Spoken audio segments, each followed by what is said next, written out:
Movie के starting में हम व्यूअर्स को एक व्यक्ति दिखाया जाता है जिसका नाम स्पाइडरविक होता है। उसने एक बुक रेडी की होती है जिसमें उन्होंने फेरिंग्स के बारे में रिसर्च किया होता है, उसको लिखा होता है और सुरक्षित करके उस पर एक सील लगा देते हैं। ही वह सील लगाते हैं उसके आसपास एक रहस्यमयी आवाज़ें सुनाई देने लगती है। फिर हमारी कहानी 80 साल से वह घर वीरान होता है जहाँ एक लेडी रहने आती है। उसके 3 बच्चे जिसमें एक लड़की और 2 जुड़वा बच्चे होते हैं जिनका नाम जैरेट और साइमन होता है। वो सब घर के अंदर इंटर करते हैं।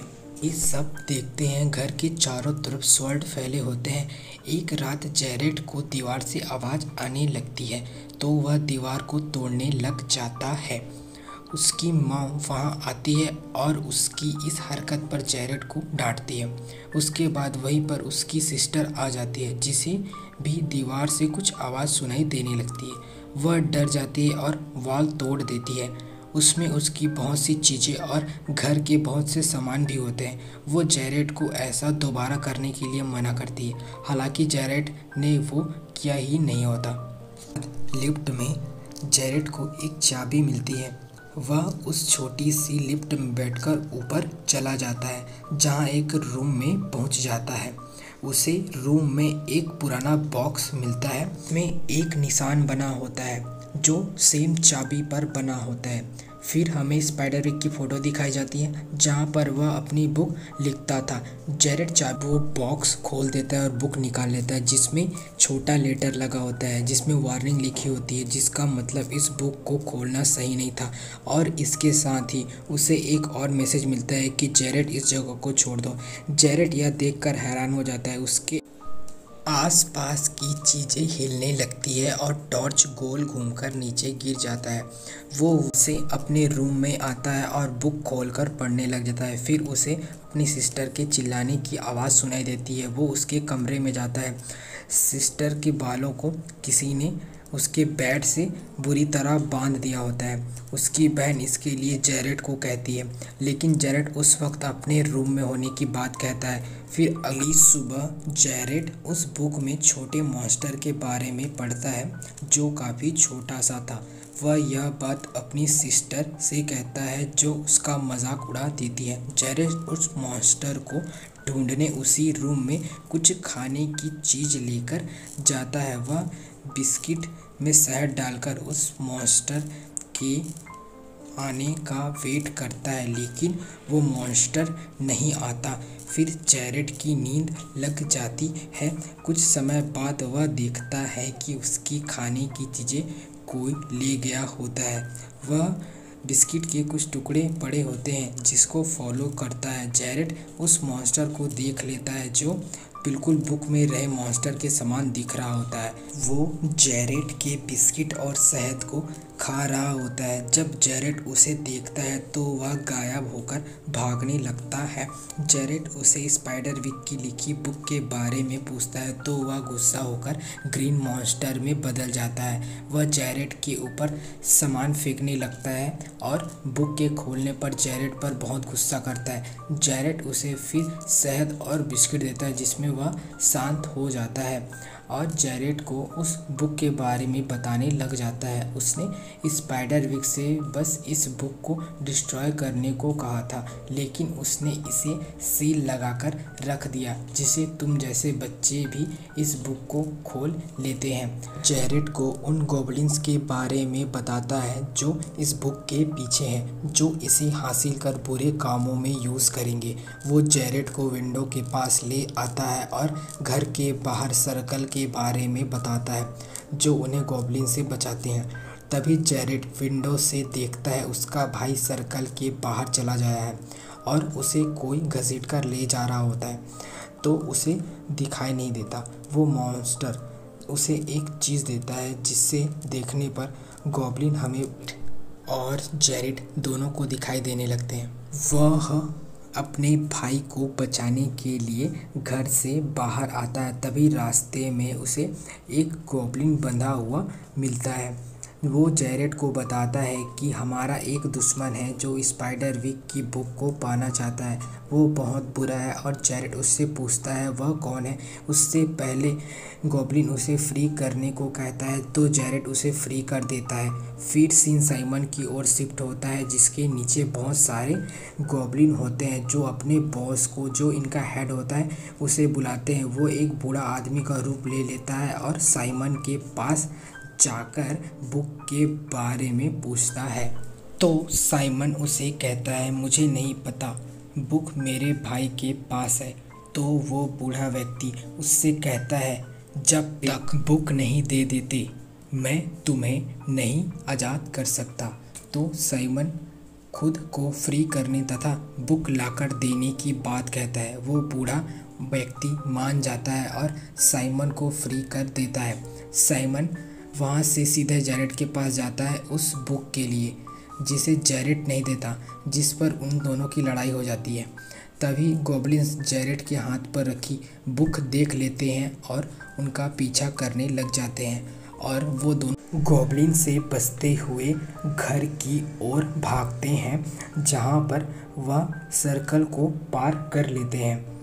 वो जैरेड देखता है कि उसकी बहन अभी भी सर्कल से बाहर होती है। वो उसे बताने की कोशिश करता है लेकिन गॉब्लिन्स उस पर अटैक कर उसे ज़ख्मी कर देते हैं, लेकिन वो भी तलवार से गॉब्लिन्स को मारने का ट्राई करती है। तभी उसकी तलवार में गॉब्लिन्स का खून लग जाता है। फिर वह समझ जाती है कि उसके आसपास कुछ ना कुछ है। फिर जैरेड उसे वह चीज़ देता है जिससे गॉब्लिन्स को देख सकते हैं। वह उनसे फाइट करती है और सर्कल के अंदर आ जाती है। घर के अंदर आ जाते हैं। जैरेड और साइमन अपनी बहन को बताते हैं कि गॉब्लिन हमसे स्पाइडरविक की बुक चाहते हैं, तो उस पर उसकी बहन बुक देने की बात कहती है। तभी स्टार्टिंग का ग्रीन मॉन्स्टर आ जाता है, वही मॉन्स्टर जो रूम में मिला होता है। वो फिर गुस्से में हरा हो जाता है। जो गॉब्लिन को बुक देने की बात सुन लेता है वो उस बूढ़े आदमी के बारे में कहता है जो हमें मार सकता है। घर में स्पाइडरविक की बेटी की फ़ोटो टंगी होती है। अब ये दोनों इससे मिलने का डिसाइड करते हैं, लेकिन दिक्कत ये होती है कि घर के चारों ओर गॉब्लिन होते हैं। वह मॉन्स्टर एक सीक्रेट रास्ते के बारे में बताता है जिसकी सहायता से वो इधर से बाहर जा सकते हैं। वो उसे एक मैप और बुक घर में रखने को कहता है ताकि बुक गॉब्लिन्स के हाथ में न लगे। जैरेड बुक वही पुरानी बॉक्स में रख देता है और उस सीक्रेट रास्ते की ओर अपनी बहन के साथ जाता है, लेकिन हम देखते हैं कि जैरेड वो बुक अपने साथ टनल में ला लेता है और बॉक्स में कोई और बुक रख देता है, लेकिन गॉब्लिन उसके पीछे लिजर्ड जैसा एक मॉन्स्टर छोड़ देते हैं। वो टनल से बाहर आते हैं और उनका पीछा करते हुए वो मॉन्स्टर भी आ जाता है जिसे एक कार कुचल देती है और वह वापस टनल में चला जाता है। वो सब मेंटल हॉस्पिटल पहुंचते हैं और स्पाइडरविक की बेटी से मिलते हैं जो बहुत बूढ़ी हो गई होती है। वो उनको अपने कमरे में बुलाती है। जैसे ही वह बुक ओपन करती है उसके पास छोटी छोटी फेरीज आने लगती है। स्पाइडरविक की बेटी ने अपने कमरे और बेड के चारों तरफ नमक का सर्कल बनाया होता है।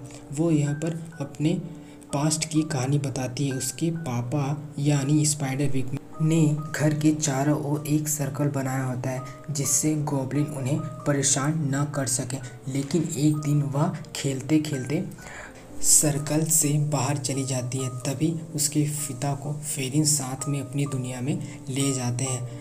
वह अपने पिता को याद करती है और इस बुक के बारे में कुछ ना मदद करने की बात कहती है, क्योंकि बुक उसके फादर ने लिखी होती है और उसके सीक्रेट उसके पापा को ही पता होती है। तभी विंडो तोड़कर गॉब्लिन बुक का आधा हिस्सा ले जाते हैं। वो सब डर जाते हैं और स्पाइडरविक की बेटी नमक छिड़ककर उस मॉन्स्टर यानी गॉब्लिन को वहाँ से भगा देती है। तभी उसकी मॉम वहाँ आ जाती है और उन सबको घर ले जाती है। अब जैरेड उस गॉब्लिन से बात करने लगता है जिसे उसने पिंजरे से फ्री किया होता है। वो जेरेंट से कहता है अब गॉब्लिन उसका गलत यूज़ करेंगे। तभी जेरेंट की बहन और भाई आ जाते हैं। वो जेरेंट से पूछते हैं तुम किससे बात कर रहे हो। तभी वो गॉब्लिन उनके चेहरे पर एक चिपचिपा पदार्थ मारता है जिससे वह दिखने लग जाता है। अब वो तीनों अंदर आ जाते हैं। उस बुक में इस पक्षी का जिक्र होता है जिसका नाम ग्रिफिन्स होता है। जेरेंट उस बुक में कुछ लाइंस पढ़ता है, फिर वह पक्षी जिसका नाम ग्रिफिन्स है वह उड़ता हुआ इनके पास आ जाता है। वो तीनों उस पर बैठकर उड़ जाते हैं और स्पाइडरविक तक पहुंच जाते हैं। तो स्पाइडरविक जेरेंट से कहता है तुम्हें मेरे बारे में कैसे पता चला। तो जेरेंट कहता है हमें आपकी बेटी ने बताया। वो स्पाइडरविक कहता है मेरी बेटी अभी छोटी है, वो केवल 6 साल की है। तो जेरेंट कहता है 80 साल बीत गए हैं, अब आपकी बेटी 86 साल की हो गई है। तो स्पाइडरविक कहता है इतने साल गुजर गए तो क्या मदद कर सकता हूँ। जेरेंट उसे इस बुक के बारे में पूछता है। गॉब्लिन इसके पीछे पड़े हैं। स्पाइडरविक कहते हैं कि तुम्हें डरने की ज़रूरत नहीं है, जब तक बुक हाउस के अंदर है तब तक वो कुछ नहीं कर सकते। जेरेंट उन्हें बताता है कि गॉब्लिन्स कुछ हिस्सा अपने साथ ले गए हैं। वह हैरान हो जाता है और तुमने गलती की यह कहता है मैं तुम्हारी यहाँ कोई मदद नहीं कर सकता। अब वो अपनी दुनिया में वापस आ जाते हैं और अपनी कार में बैठकर सर्कल के अंदर आ जाते हैं।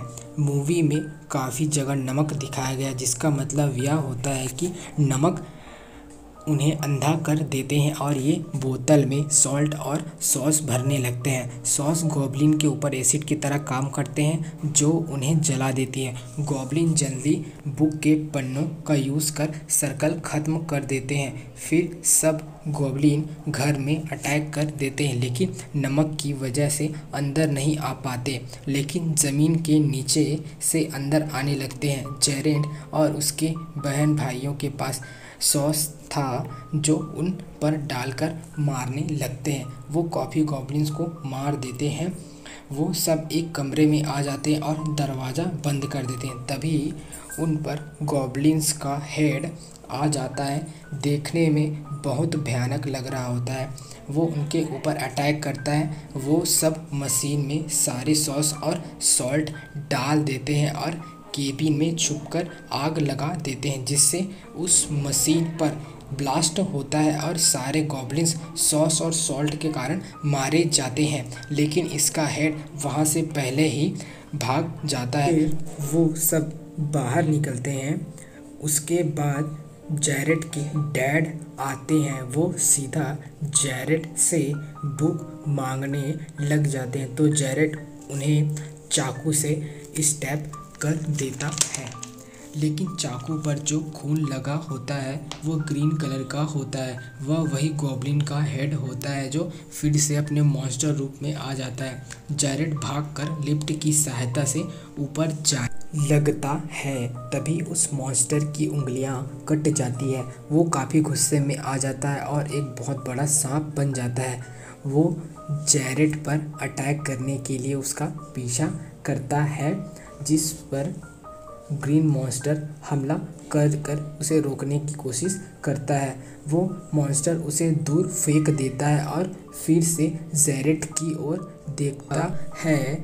जेरेट की विंडो से ऊपर की ओर जाता है लेकिन उसका पैर फिसल जाने की वजह से वह गिर जाता है और बुक भी नीचे गिरने लग जाती है। तभी वह मॉन्स्टर एक बर्ड में बदल जाता है और बुक को पकड़कर उड़ने लगता है। तभी जेरेट को गॉब्लिन दिखता है जिसे जेरेट ने आज़ाद किया था। वह उस गॉब्लिन के हेड को खा लेता है जिससे वह हेड मारा जाता है। उसके बाद सब चीज़ें नॉर्मल हो जाती है। सब गॉब्लिन अब ख़त्म हो चुके होते हैं। अब इन्हें परेशान करने वाला कोई नहीं। बाद स्पाइडरविक की बेटी को दिखाया जाता है। वह अपने पुराने घर में आकर बहुत खुश होती है। वो उस मॉन्स्टर से भी मिलती है और अपने डैड को मिस कर रही होती है। तभी स्पाइडरविक इस दुनिया में उन फेरिंग्स के साथ आते हैं। वो अपनी बेटी से कहता है मैं यहाँ ज़्यादा देर तक नहीं रुक सकता। नहीं तो धूल में मिल जाऊंगा, मुझे वापस जाना होगा। तो उसकी बेटी भी उसके साथ जाने की बात कहती है। तो स्पाइडरविक अपनी बेटी का हाथ पकड़ता है तो वह वापस बच्ची बन जाती है। स्पाइडरविक और उसकी बेटी फेरिंग्स की दुनिया में चले जाते हैं और बाकी ये सब उसी घर में खुशी खुशी रहने चले जाते हैं जहाँ कोई खतरा नहीं था। और इस प्रकार इस मूवी की हैप्पी एंडिंग हो जाती है। Thanks for watching.